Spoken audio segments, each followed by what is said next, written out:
Okay, so I will introduce our first speaker, Lee Neary, who is the owner of Exist Green Zero Waste Store in Dundee.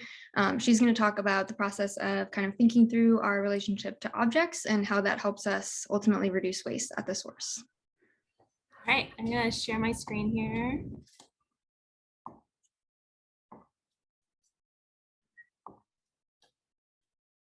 All right, let's see.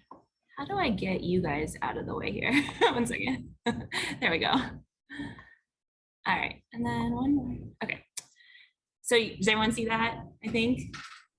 Yes. Okay, cool. All right, so yeah, I'm Lee Neary. I'm the owner of Exist Green, a zero waste market and eco boutique. We're located in Dundee, right on the Underwood Strip.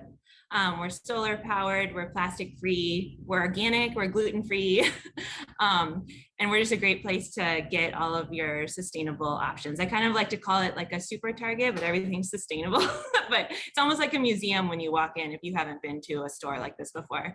So the idea of zero waste is pretty broad. So I am going to focus mostly on just kind of an aspect of zero waste, which would be how to start thinking about a zero waste mindset before you make your next purchase. So let's see. There we go.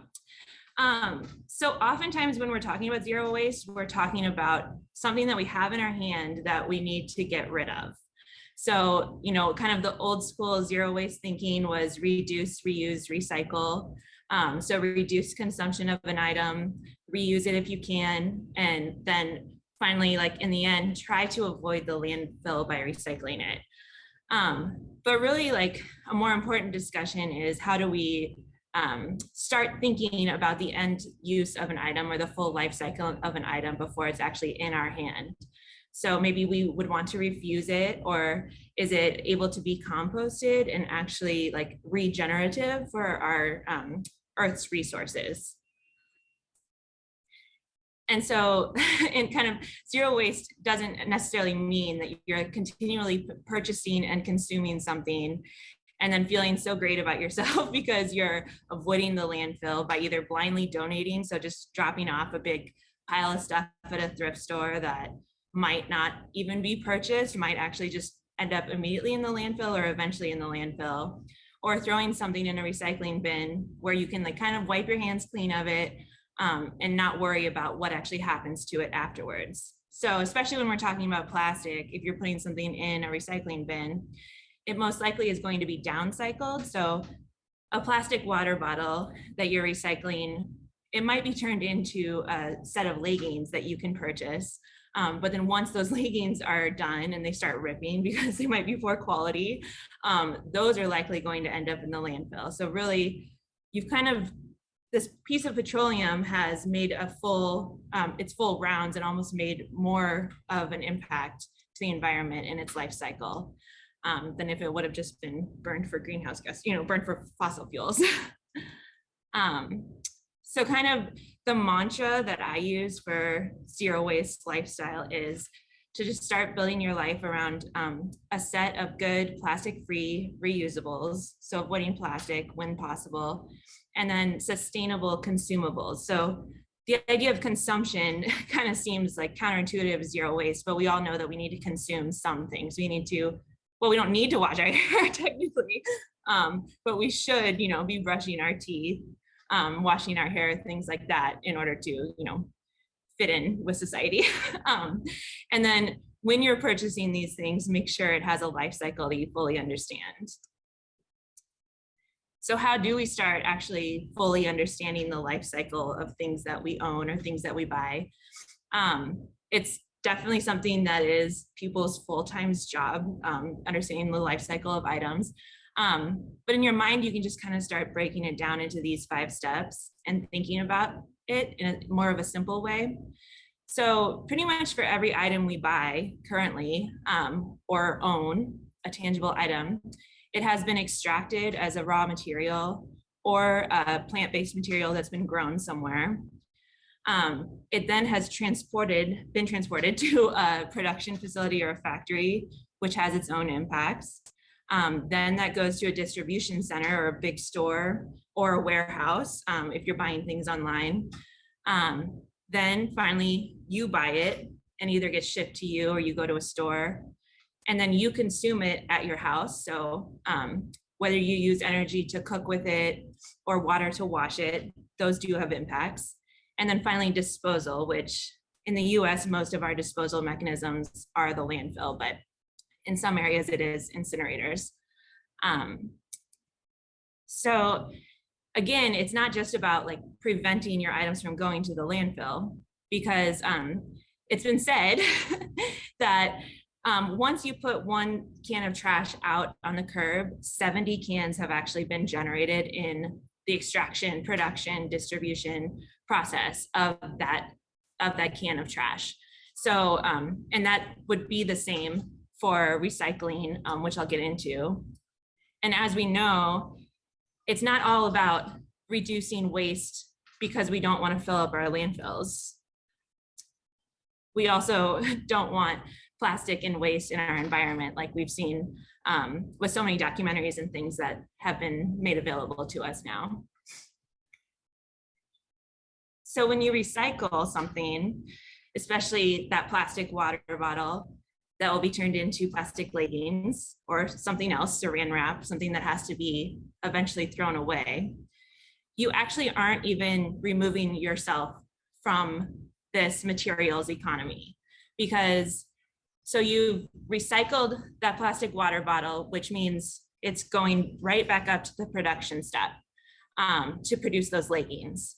Then those leggings have to have all of the impacts from the factory, the distribution again, the consumption. When you wash those leggings, you're creating microplastics in your washing machine, unless you have a specific thing that you've installed on your washing machine, or you have a brand new water treatment facility that has made a huge investment to capture those microplastics, which is creating, you know, the microplastic issues in the oceans, which I have illustrated up there. That's an illustration from the 5 Gyres project, which Julie Summer, who's on here, I saw her, knows a lot about. But then also you haven't actually stopped the extraction of new plastic water bottles, because you continue to buy those plastic water bottles, potentially, probably not anyone here, but this is just an easy example to give. I'm sure there's something that because you're recycling it, you continue to buy it and you feel good about yourself because you're recycling it. But the same amount of extraction of raw materials is still taking place. And then the same amount of trash is taking place at the end. But actually, if you think about it, if you would have just thrown it away, I'm not advocating for landfill over recycling, that's not what I'm trying to say, but it's actually creating more environmental impacts in its life cycle in this particular example. And then if you reuse, obviously you get to skip all of those steps, or if you find a good reusable item. There are a lot of arguments for water use and things of a reusable item in your home. Most often than not, the numbers still come out that it's more sustainable to like wash a reusable dish at home than get a disposable takeout container each time. But it's still something to think about. And then if you reduce consumption, so you borrow something from a neighbor, or I can't think of another example, but just reduce your consumption of those items, then obviously you're reducing your impact that you have on each of these individual steps in the chain. And then if you refuse something altogether, you decide you don't need it, and you don't want it anymore because you've done the research of the complete life cycle, then you get to skip all of these impacts altogether.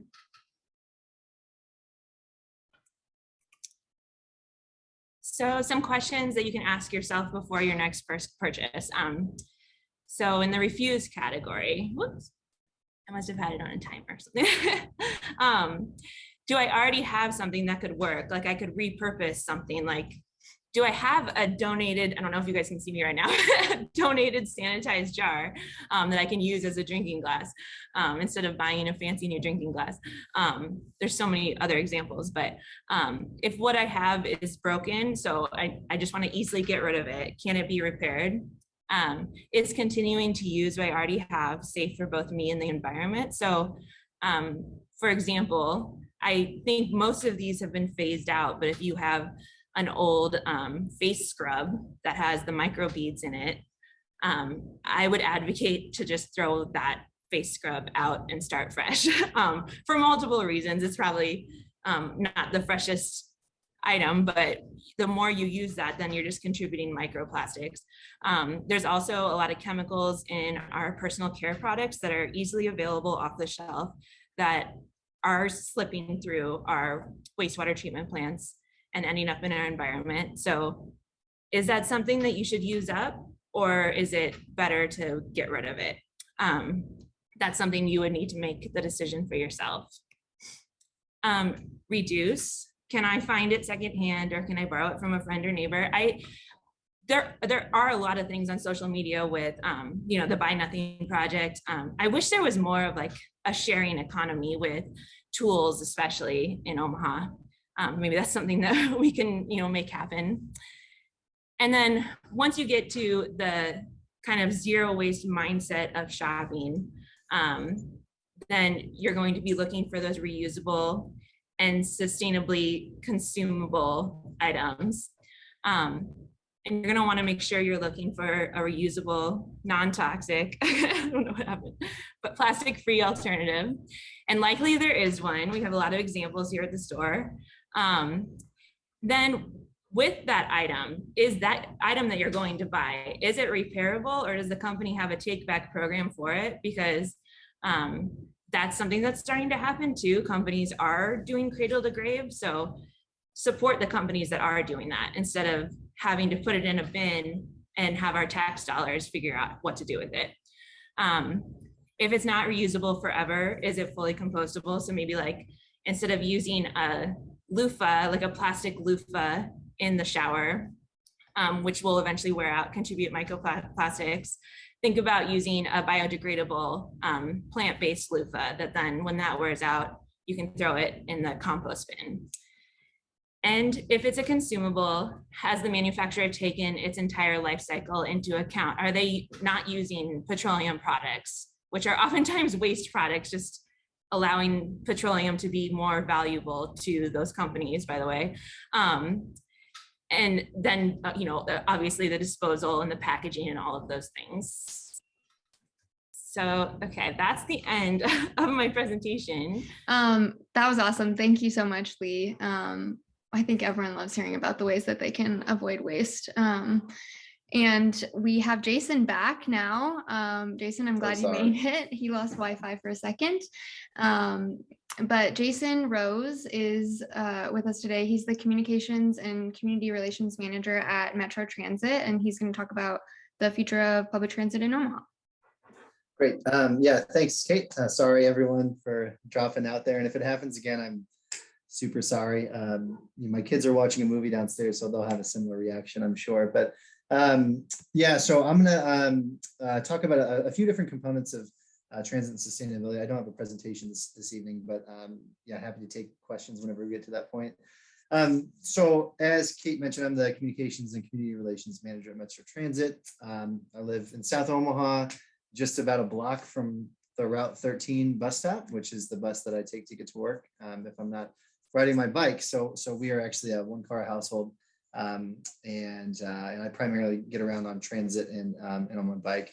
So I am familiar with kind of the multimodal lifestyle and some of the challenges that we have in Omaha and what we're trying to do to address them at Metro Transit. So we, Metro, provide public transportation services to the city of Omaha and some of our nearby cities by contract. Our boundaries are the city of Omaha, and then we also offer extended service out to some of the connecting areas. And that includes fixed route buses. We have express buses. We have Orbit, which is our rapid transit line that launched almost exactly a year ago. We're a couple of weeks away from our anniversary on that. And then we have a Mobi paratransit service. And so today I do want to talk about how public transportation is connected to sustainability, and then address some of the things that Metro is doing to grow sort of in our sustainability goals. So the first thing is looking at the transportation system as a whole. And I think you can parse this out a few different ways, but when we look at the transportation system as a whole system, we see a ton of benefit, and then we can also drill down into sort of the individual benefits of the system. But I'm just going to read through a couple of stats that come from the American Public Transportation Association, who make the case that transit, especially mass transit, reduces greenhouse gases and conserves energy. So they have given stats that show that approximately 85% of greenhouse gas emissions from the transportation sector are related to the surface transportation system, of which we are a part, since we're running buses on the roads.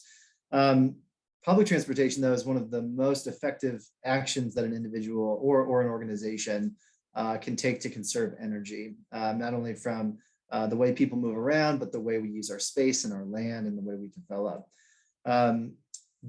They're saying that a single person who switches from a 20-mile commute alone by car to existing public transportation can reduce annual CO2 emissions by 20 pounds a day, or more than 48,000 pounds a year. By eliminating one car and taking public transportation instead of driving, there's potential for savings of about 30% of an annual carbon dioxide emissions. And we also know that the U.S. public transportation system saves about 37 million metric tons of carbon dioxide annually. Obviously, we are using and contributing to some of that, but by shifting and bringing people from solely automobile traffic, especially single occupancy, onto a more concentrated system like a mass transit system, we're really able to reduce some of those emissions. And so we also, we know that communities that invest in public transit help to reduce the nation's carbon emissions by 63 million metric tons on an annual basis. So those investments do pay off in the long run. And that goes kind of on the grand scale as an overall system, but even like smaller investments that we might make in specific kinds of transit, for instance. I mentioned Orbit earlier, which is our rapid transit line, and there were all kinds of benefits that we saw when we first studied that system before we implemented it, and a lot of them in the sustainability field. So we're talking about reduction in oil and gas runoff, reduction in cars on the road, and a slew of other things. We also know that the public transportation sector saves the US more than 11 million gallons of gasoline per day just from that mode shift. We are saving the equivalent of 300,000 fewer automobile fill-ups every day. And then there's also a proven record of reducing congestion, saving time for folks that are on the road. You can fit, a lot more people into a single bus than you can into a single car, for sure. So like statistically, we know that public transit does a lot to reduce emissions and grow in sustainability goals. But then at Metro, there's quite a few things that we're doing right now as we move forward to try to reduce our collective emissions. And one of the main ones that we're looking at is how we fuel our buses. So about 5 years ago, we started shifting from regular diesel gasoline, which is a high emission type of a diesel gas. So we did that in an effort to both reduce our emissions and sort of to diversify our fuel types. So not only would that help us be a more sustainable organization environmentally, but also financially. Putting all your eggs in one fueling type does tend to create problems if something goes sideways with one of those fueling types. So the goal has been over the last few years to diversify the type of fuels that we use. So we shifted from a high sulfur diesel gas to what we call clean diesel.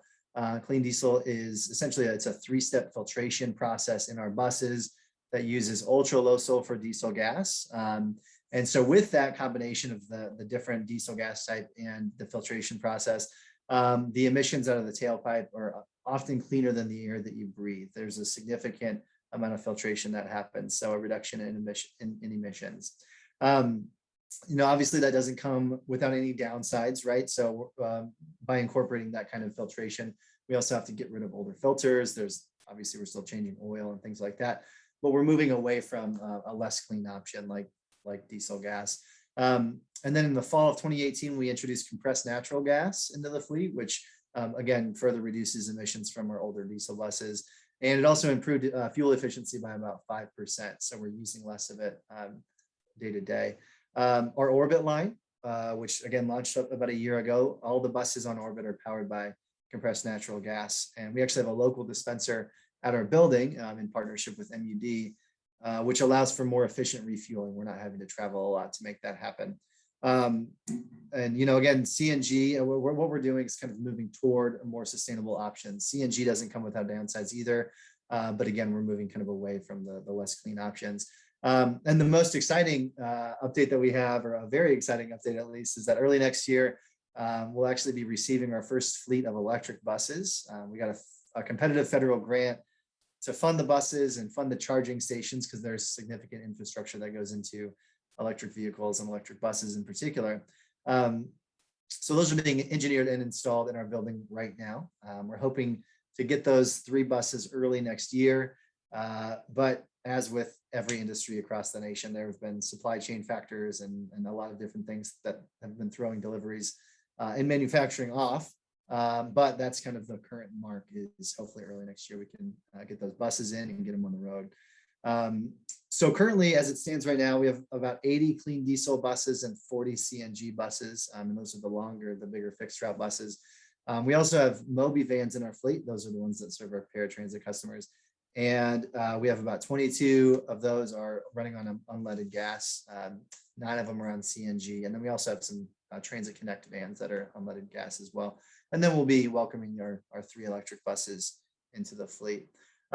So that's just kind of a very brief rundown of like the transit impact on sustainability, on what Metro is doing from the fueling side. But I do want to note that, you know, as an individual, every trip that you take on transit instead of driving, especially if you're in a single occupancy car, is an emission reduction. And so I encourage you to try it out. If you need resources or information on how to ride or how to plan trips or anything like that, please visit our website at ometro.com. Remember, it's not an all or nothing approach. Sometimes I'll talk to folks that are like, well, I have a car, I don't need to ride the bus. And what I like to do is kind of look at a patchwork. If I like colored my calendar in terms of when I take the bus, when I take my bike, when I take a car, it's really just a mix of things. So I would encourage you, even if you drive to work, maybe you can take the bus to lunch or something like that. And I do want to mention kind of what we're doing future facing as well. So we're in the process of something called, we're calling it Metro Next, and that's our strategic planning, initiative, where we've gotten a lot of feedback over the years about our system, about folks that have tried other transit systems and come back. And we're in a really great place where we've just launched Orbit, which is a rapid transit service. We've just made an upgrade with our fare payment system. So you can now use an account-based system, a smart card, and an app to pay for your bus trip instead of just having to use cash or a paper ticket. There's been a lot of demand for transit. There's been talk of a streetcar for years. There's talk of interest in light rail. The business community is interested in transit. So we're at a place where we're especially as we come toward to where we are in COVID. I don't want to say coming out of COVID, but as we're experiencing what the landscape looks like due to COVID, where really strategic and intentional planning about transit is incredibly important.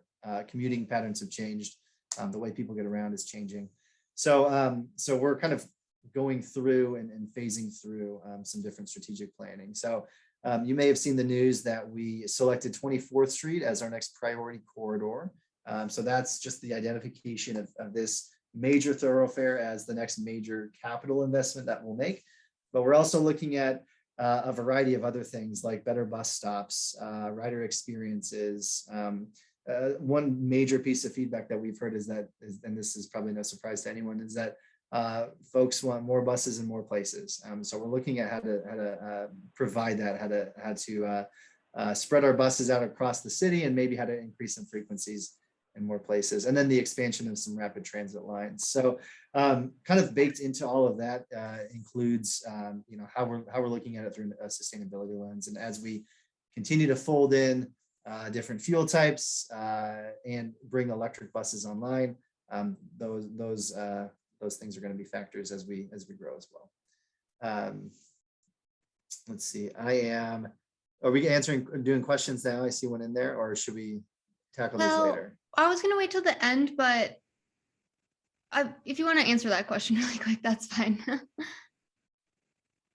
let's see here. Understanding of the transit service in Omaha is somewhat limited currently, but what or how is Metro interfacing with city planners to center equity and TOD planning outside of fuel conversion strategies? Great question. So we do have ongoing communications and a pretty direct line with city planning. We're a political subdivision of the state, so we are not in City Hall, but we work with them quite a bit. Our portion is the, oh, excuse me one second.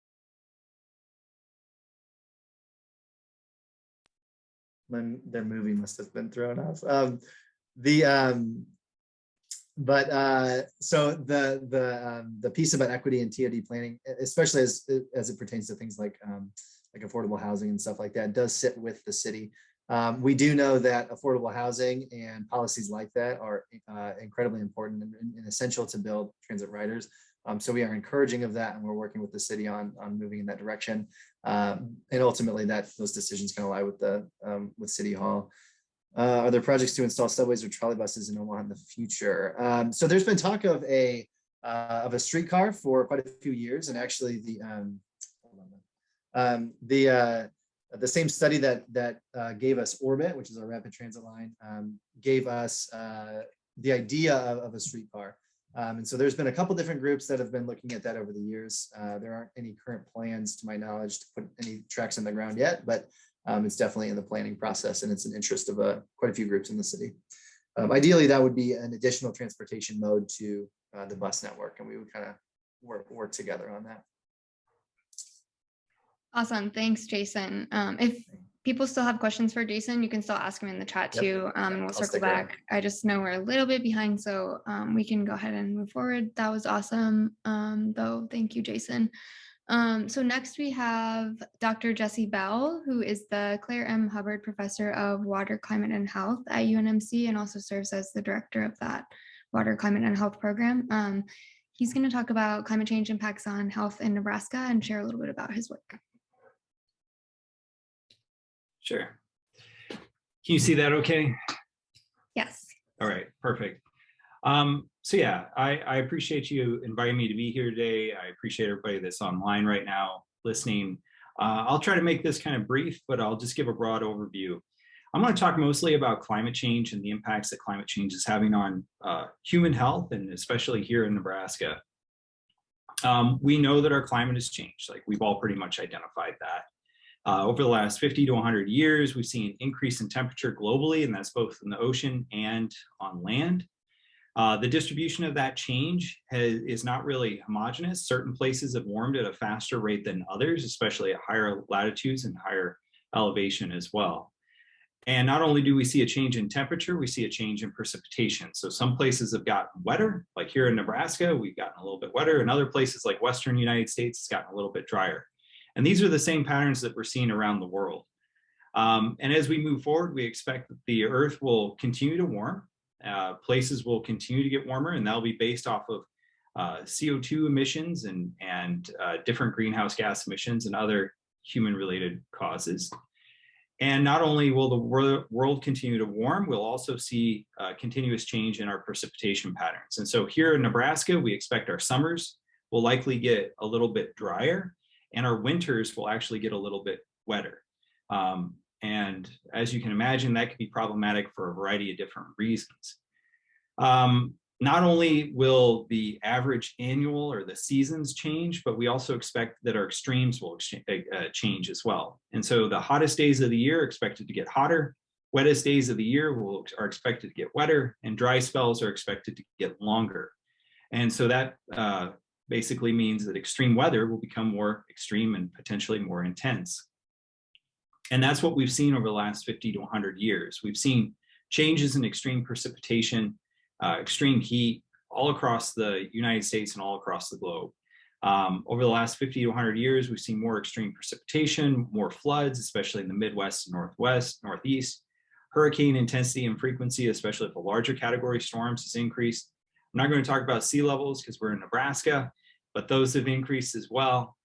Winter storms have actually become more frequent and intense, and that kind of goes back to what I was talking about with an increase in winter precipitation, especially here in Nebraska. Droughts in the West have become more frequent and persisted longer, And then heat waves have become more intense. And then because of some of these changes that we've seen, we've also seen changes in our wildfire season as well. And as we've talked about, or as most of us already are aware, the reasons for these changes is primarily due to changes in greenhouse gases in our atmosphere. We've seen more greenhouse gases being emitted, and that's primarily due to fossil fuel pollution. And this is either through cars or burning of coal and other sources. And we can document that these changes have occurred and that those changes are related back to changes in greenhouse, those changes in greenhouse gases, especially CO2, are related to human activity, especially fossil fuel burning. The first measurements of CO2 in our atmosphere happened in the 1950s. When those measurements first began, they were around 300 parts per million. And now we have CO2 concentrations in our atmosphere that are well above 400 parts per million. So we've seen about 100 part per million increase in CO2. And we've seen similar patterns and changes with other greenhouse gases as well. So how is this linked to our health? I'm approaching this from the angle of UNMC and also in the College of Public Health. We've understood for a long time that climate is related back to our health.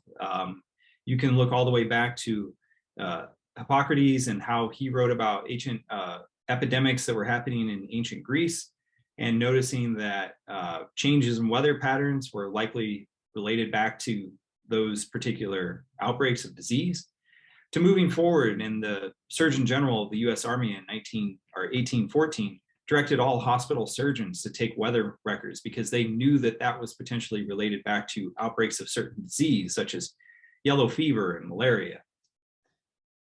Today, we understand that climate is impacting our health in a variety of different ways. There's the direct impacts, so this is things like extreme weather, extreme heat, air pollution, and then the indirect, so this is spreading disease, disruption of food and water supplies, and disruption of well-being, mental health impacts. And there's a variety of different pathways for that. There's been a number of reports, government documents, federal documents, international documents, and a variety of others as well, that have looked at some of these impacts of climate on health. Just last week, the Lancet released a report. If you haven't had a chance, I'd take a look at it. I was one of the editors and contributors to that particular document. But there was another one that was released in 2016, the one I have up here. I was also one of the lead authors on this report. It was released in the White House in 2016. And this particular report, there was a number of findings, but the whole premise of the report was trying to understand how climate change is impacting human health and what is this potential impacts are going to look like in the future. Two of the first statements in this report that was a comprehensive federal document was that climate change is climate change is a significant threat to the health of all American people, and that every American is vulnerable to the health impacts associated with climate change.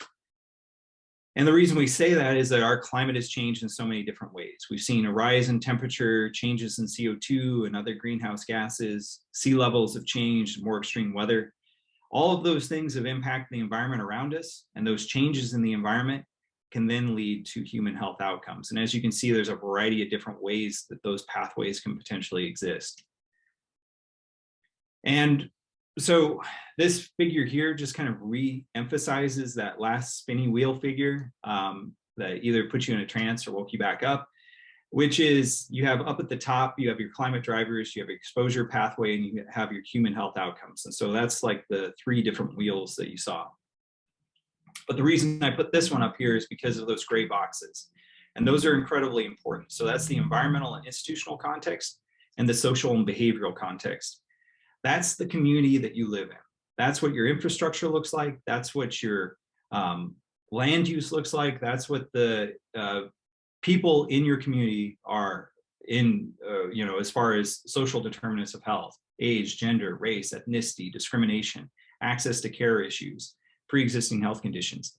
And the reason I bring those up is those are the things that when climate change and extreme weather events, when they occur, either cause more health outcomes to occur in certain locations or less health outcomes. These are also sometimes the things that we can influence to potentially reduce and improve the health of our communities as well.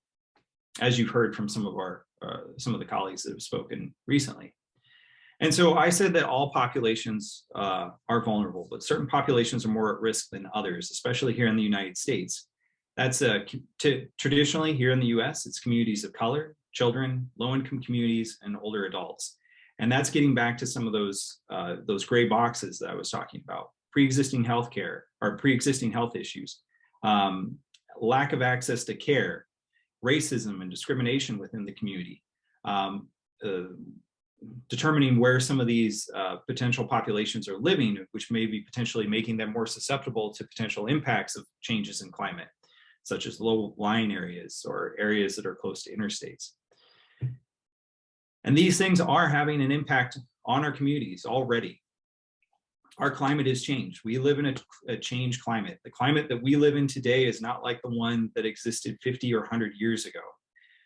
One of the examples I love to talk about is billion-dollar climate and weather-related disasters. These are disasters, they're calculated by NOAA, the National Oceanic and Atmospheric Administration. And they've been looking over the last 40 plus years at how many of these disasters occur. And these are climate or weather-related disasters that exceed $1 billion in economic loss. And over the last 40 years, we've been seeing more and more of these types of disasters. So we've not only been seeing more financial impact, but the number of these disasters is increasing. Last year, or in 2020, was a record-setting year. We had 22 of these disasters that hit the United States. These caused major financial impacts, and they caused major impacts on communities as well. And this year, we're at another record-breaking pace. We have 18 of these disasters. So this would be, right now, we're ranked at number 2 over the last 40 years. So climate change is local. It's impacting us already, and it's going to continue to impact us as we move forward. And so through public health and healthcare, we need to make sure that we're becoming educated ourselves. We need to be making sure that we're monitoring these impacts, contributing to the public dialogue, and helping prepare our communities so that we can be better prepared for the impacts of a changing climate. And we also need to make sure that we're researching and better understanding what are these impacts locally. And so I don't want to just leave it out there and be like, oh, look at all these bad things that are happening. Now, good luck. There's a lot of good effort that's happening at the local level. And you're hearing about some of these efforts throughout some of these talks that have been going on, but also within the UNMC system. One of the things when I first got here, everybody talked about how there wasn't a student organization that was interested in climate change and sustainability at UNMC. The students didn't have the time or the interest in that. And within the first year that I was here, 3 medical students reached out to me and asked about if I would be willing to be the faculty mentor for developing one of these student-led organizations. And that's where the Healthy Earth Alliance came about, otherwise known as HEAL. And through these efforts, they've done a lot of good within the University of Nebraska Medical Center's campus just as a whole, around sustainability, education, outreach, and engagement. And so it's really impressive to see what kind of efforts can actually happen at the local level. A couple of the things that they've actually been able to push for is, one, more education around some of these issues. And so now we have an enhanced medical education track for medical students that's focused on climate change and health. And so this is going to have a select number of students every year that's going to be coming into this track to help better understand how climate change is impacting the health of Nebraskans. We also were in the process of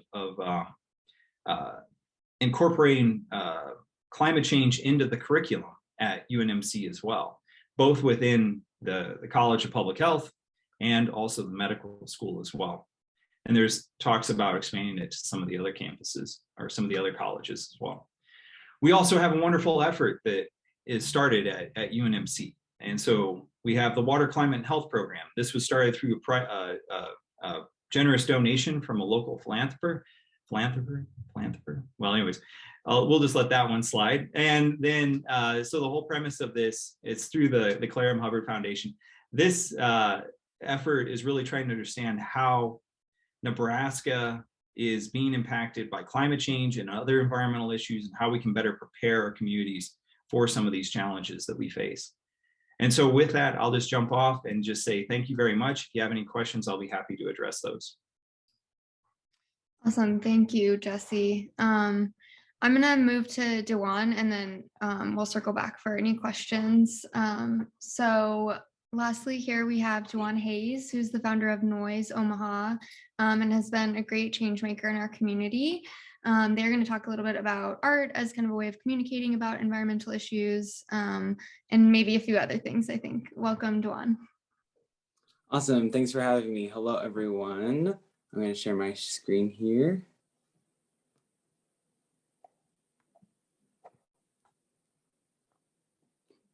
So my name is Dewan Lamont Hayes, born and raised in Omaha, and I call myself a regenerative creator. So through modeling, photography, illustration, journalism, and any other medium I can get my hands on, I try to incorporate elements of the environment and reflections of ourselves through that work.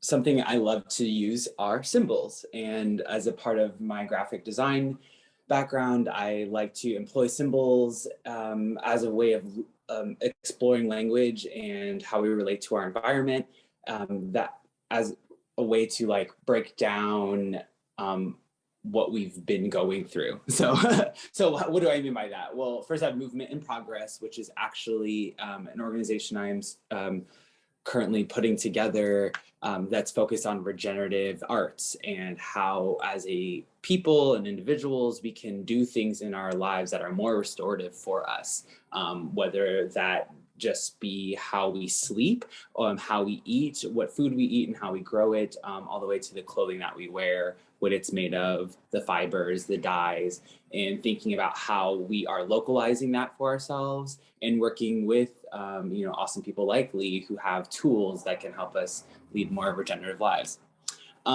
Yo Chill is just something that came to me that was thinking about our internal sense of peace in our relationship to our environment and why it was a series of shirts and apparel that I screen printed because we need to ask why more. And then this here is a symbol that was created during my campaign for mayor of Omaha this past spring. That was really done as just a way for me to explore color and our relation to our environment, and then to make a symbol that can, be inspiring. If we think about our flags and we think about the symbols that we use to identify us, are they accurate? Do they actually relate to our experience? Is it something that when you look at a flag or you look at a symbol, does it say anything about you or is it personalized? And I think that's really important when we're trying to think about the future of our world. What are the banners that we're using to symbolize that? What are the colors, the symbols, the shapes, the language that we're using to envision ourselves in the future? Is it always going to be the same banners that we know current today? Well, there'll be new ones. There must be. And so as an artist, this is a way for me to explore that. And for any of us, I think just by playing with colors and symbols, we can find our own flags, our own identifiers. Another medium for me is photography. And I've been working on the last couple of years doing portraits specifically of men in nature and in natural environments, and playing with the notions of masculinity and beauty and softness, as well as reflecting on a relationship to our environment. And so what you see here are arrays of different photos I've taken in the last few years. And on the left is a more recent set that I did with a roommate of mine. I am currently in Carnation, Washington, working on an organic farm. And we finished taking out our tomato house, taking down all the tomatoes for the season. And the space just felt like kind of haunting, and something about it helped. I wanted to take pictures in it. And so take what you can from it, but I call this set and series Rotten Tomato. And then here is a collage that I created actually in collaboration with Connect Go, which is a transportation and mobility initiative that comes out of the Omaha Chamber of Commerce. So you may have received or will be receiving postcards in the mail from Connect Go asking about input about how you'd like to see transportation, livability, and mobility in Omaha. And on the other side, you'll have this image. This is a digital collage of inspiration gathered from various artists that I follow who do a lot of solar punk or futurist visioning of what our lives can look like from beyond today. And then I've also drawn in a bunch of different illustrations and examples of super adobe building, which uses soil to create housing and transportation. And then a lot of the people you see are actually people from Omaha, and children and families and people that I know, so that we see ourselves in the future of our own community. I have to reference Noise. I am the founder. I'm no longer the director. Noise is thriving in Omaha. I am no longer at the helm, but when we're talking about art, information is absolutely essential, and they go hand in hand. And so a strong premise of mine when starting Noise was that art and strong visual imagery has to lead the way in the stories that we're telling. We can use words to describe our experience, but images really capture and can reflect who we are. And again, our relationship to our environment and the things we do in it.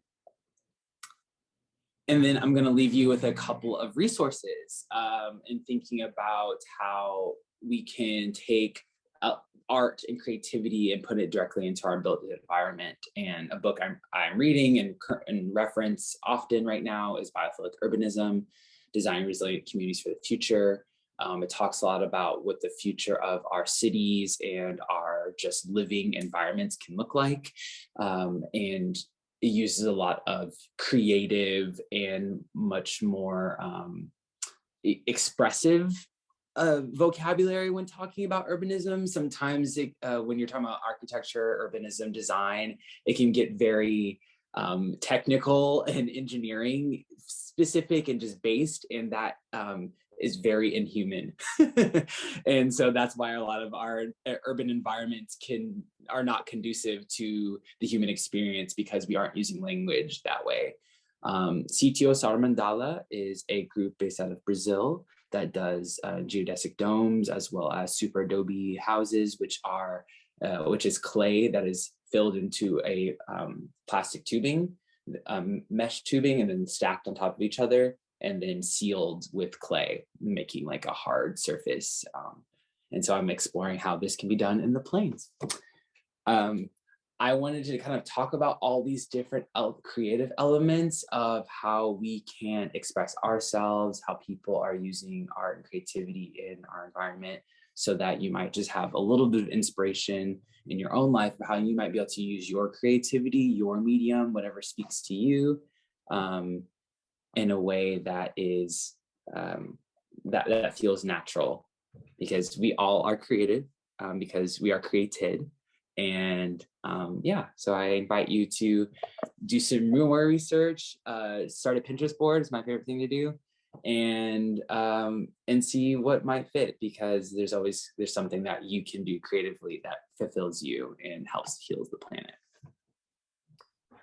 I love that. Thank you, Juan. I think it's really important to keep that piece about creativity and humanity in some of these conversations, because I think, like you said, things can get really technical often, and it's important to remember that climate change and sustainability issues are things that we will have to deal with kind of as a collective humanity. So really appreciate those points. Okay, so we have 5 minutes left. I meant to leave considerably more time for Q&A at the end, but I think we had a couple of questions at the beginning that I wanted to circle back to. I think for Lee, a question about explaining downcycling again. Lee, would you mind answering that question? I think someone just wanted to hear what it was, downcycling. Yeah, so I mean, Dewan just gave a perfect example of how plastic doesn't always have to have an end use in the landfill. So maybe like those geodesic clay domes that he was talking about would be an example of recycling plastic. I've also heard building materials where you upcycle plastics. You would actually use the plastic bottle in its form and fill that with concrete and use that as a building material. But oftentimes, plastic is downcycled, which means it's never recycled into the same product or item that it was before because it loses its quality in the reprocessing phase. So it always has to be something of lower quality, like a strong HDPE plastic could be recycled into a loose, filmy plastic bottle that then would probably be recycled into saran wrap or into a poly thread of some sort to create fabric, but it's never going to be able to be continuously recycled. Glass and some metals can be continuously recycled, but they aren't always, but it's a lot easier to continuously truly recycle those materials. So hopefully that helps. There was one other question for you, Lee, which was what kind of bioplastics that you use in your store? None actually. Like we don't sell compostable single-use materials, so I think that's what you mean by a bioplastic. And we have silicone, which isn't technically bio, but is a safer, more reusable plastic-like material. Doesn't leach. It's actually made from silica, like sand. But yeah, we don't have any bioplastics. Except we have like a biodegradable cellophane tape that you can purchase for like, wrapping presents and things like that. Cool, thank you. There were a couple questions in the chat. I think, Jesse, did you answer those questions in the chat? Yeah, I tried to. Yeah, and I think the big one was, or at least going back to the comment, which was about the integrating this into the curriculum. And I thought it was impressive because it took student support to really push that forward, but it was supported by leadership within UNMC because they realized that the students at UNMC were interested and engaged around this issue. So it really came from both ends. If it wasn't for student support, this would have never even got off the ground. And so I think that's the impressive thing about all of this. Yeah, that's a great point. I think, this event was sort of intended to be for students, but then kind of expanded a little bit. But I do think that students in Omaha really have a lot of power and a lot of kind of sway with people. And it's really cool to see kind of what the students at UNMC, UNO, Creighton have done kind of to advocate for these issues and have really made some headway. So it's really cool. Okay, it's 6:59, so I want to wrap up. Thank you to all of our guest speakers. I thought that was really wonderful, engaging, lots of different topics. For anyone, I'm going to put my email in the chat, so if anyone has any questions that they want me to pass along to folks, since we didn't have time for Q&A, feel free to email me. And I'll also drop the link to the giveaway drawing. We are giving away some gift cards to Exist Green and a kind of swag bag from Keep Omaha Beautiful. So I'll drop that in the chat as well. But thank you all for being here. I think it was a great hour, tight hour, but it was great to have you all here.